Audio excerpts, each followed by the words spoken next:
In the rolling green hills of Norfolk, England, on a balmy summer day in 1961, a girl named Diana Frances Spencer entered the world. Born on July 1st at Park House on the Sandringham estate, practically in the shadow of the royal family's Christmas retreat, Diana was the fourth child of John Spencer, Viscount Althorp, and his wife, Frances Roach. Her family traced its lineage back through centuries of British aristocracy, with ties to medieval nobility, and even distant royal bloodlines from the Tudors and Stuarts. Yet for all the grandeur of Althorp, the Spencer family seat in Northamptonshire, Diana's childhood was marked by the quiet rhythms of country life, pony rides, garden games, and the laughter of her three older sisters, Sarah, Jane, and Elizabeth, and younger brother, Charles. But paradise fractured early. When Diana was just 6, her parents' marriage dissolved in a bitter divorce, a scandal in aristocratic circles. Frances left for London, taking the children, but custody battles soon returned Diana and her siblings to their father. The little girl, thrust into a world of nannies and stiff upper lips, internalized the pain. She became a peacemaker, a nurturer, traits that would define her. By 1975, when her father inherited the earldom, she became Lady Diana Spencer, a title that opened doors, but couldn't mend the emotional voids. Education was a mixed bag for the young Lady Di. She shone at Riddlesworth Hall Prep School, excelling in swimming and dance, but struggled academically at Westheath Girls' School, where she was more at home organizing charity fashion shows than conjugating Latin. A stint at a Swiss finishing school followed, though homesickness sent her packing early. Back in London at 18, Diana embraced the ordinary. Jobs as a kindergarten aide and nanny, evenings spent roller skating through Kensington's foggy streets. She dreamed of ballet stardom, but reality grounded her in the everyday, until fate, in the form of a prince, intervened. It was 1977, and 16-year-old Diana attended a polo match where she met Prince Charles, the 29-year-old heir to the throne, who was then dating her elder sister Sarah. Their encounter was fleeting, a polite chat amid the clatter of hooves, but it planted a seed. 3 years later, at a friend's barbecue, sparks reignited. Charles, reeling from a broken engagement and under pressure to marry and produce an heir, found in Diana the perfect match. Young, aristocratic, virginal, and utterly unjaded by the court. She, smitten by the fairy tale allure, overlooked the 13-year chasm and his emotional distance. The proposal came swiftly. In February 1981, over a cozy Windsor Castle dinner, Diana, just 19, accepted with a "yes, please." The world erupted when their engagement was announced weeks later. Dubbed Shy Di by a voracious press, she dazzled in an emerald ring, later passed to Kate Middleton, and navigated the media frenzy with wide-eyed grace. On July 29, 1981, St. Paul's Cathedral hosted a wedding for the ages. 3,500 guests, 750 million television viewers, and a gown by David and Elizabeth Emanuel that trailed 25 feet, embroidered with 10,000 pearls.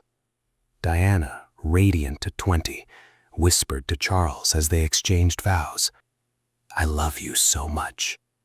But in a moment of nerves, she flubbed his name, calling him Philip Charles instead of Charles Philip. Kensington Palace became their gilded cage. Motherhood arrived like a balm, Prince William Arthur Philip Louis on June 21, 1982, followed by Prince Henry Charles Albert David, Harry, on September 15, 1984. Both boys entered the world at St. Mary's Hospital in Paddington, where Diana broke tradition by posing for photos outside, humanizing the royals. She was hands-on, defying protocol, changing diapers, reading bedtime stories, and enrolling William in a local nursery. Yet beneath the nursery rhymes lurked shadows. Postpartum depression gripped her after William's birth. Bulimia, triggered by wedding diet pressures and Charles' indifference, became a silent torment. "There were 3 of us in this marriage," she later quipped, alluding to Camilla Parker Bowles, Charles's longtime love. The 1980s thrust Diana into the spotlight as the Princess of Wales. Her style, bold shoulder pads, power suits by Catherine Walker, and that iconic revenge dress in 1994 redefined royal fashion. She undertook grueling tours, Australia in 1983, where adoring crowds chanted, "Die, die!" Canada, the US, Japan, and beyond. Over 200 engagements a year, she opened Parliament in the Queen's stead and charmed world leaders. But it was her empathy that captivated. At Great Ormond Street Children's Hospital, she scooped up kids with AIDS, unafraid of contamination. In 1987, at Middlesex Hospital, she shook hands with an AIDS patient sans gloves, the first royal to do so, shattering stigma and boosting awareness. Patron of over 100 charities, from the National AIDS Trust to Barnardo's, she tackled homelessness, visiting Centrepoint hostels, leprosy, embracing sufferers in India, and cancer, comforting kids at the Royal Marsden. By the late 80s, cracks in the fairy tale widened. Charles resumed his affair with Camilla. Diana sought solace in her own, including a 6-year liaison with cavalry officer James Hewitt. Tabloid leaks, squidgy date tapes of her pillow talk, tampon gate's crude Charles-Camilla banter humiliated the couple.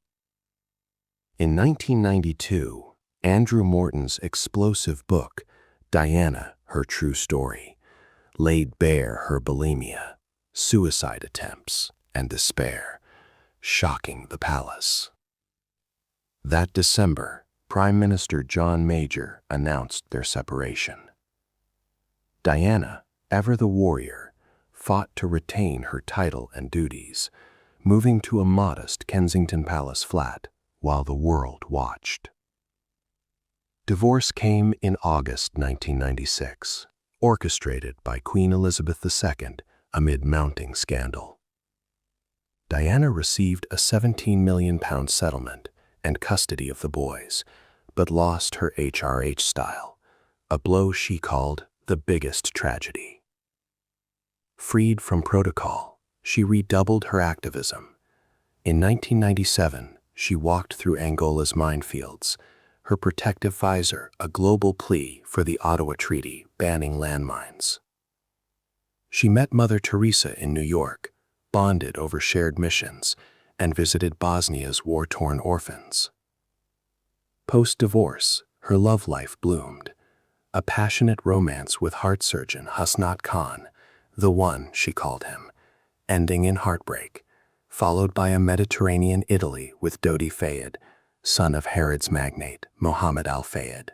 Tragedy struck on August 31, 1997, in Paris. After dining at the Ritz, Diana and Dodi, hounded by paparazzi, fled in a Mercedes driven by Henri Paul. Speeding through the Pont de l'Alma tunnel to evade flashing cameras, the car slammed into a pillar at over 60 miles per hour. Dodi and Paul died instantly, Diana, gravely injured, clung to life for 2 hours in the ambulance before succumbing at Pitié-Salpêtrière Hospital. She was 36. The world froze. Flowers piled high at Kensington Palace gates. 2.5 billion watched her funeral on September 6th at Westminster Abbey. Elton John's rewritten Candle in the Wind echoed her fragility. Goodbye, England's Rose. Buried on an island at Althorpe, she lay in a black dress with the rosary Mother Teresa had blessed. In death, Diana ascended to icon status, the People's Princess, as her brother Earl Spencer dubbed her in a eulogy that rebuked the press and palace. Her sons, William and Harry, carried her torch, William's mental health advocacy, Harry's Invictus Games for wounded veterans. Memorials dot the globe: a Hyde Park fountain, Kensington Gardens playground, a 2021 statue unveiling. Charities she championed, like the Halo Trust, cleared millions of minds. The Diana Award inspires youth activism. Diana's story endures not as tragedy, but triumph of the human spirit. She was no porcelain doll, but a force, flawed, fierce, forever reaching out. In a monarchy of stiff protocol, she taught the world to hug, to heal, to hope. Her light, dimmed too soon, still guides us through the darkness.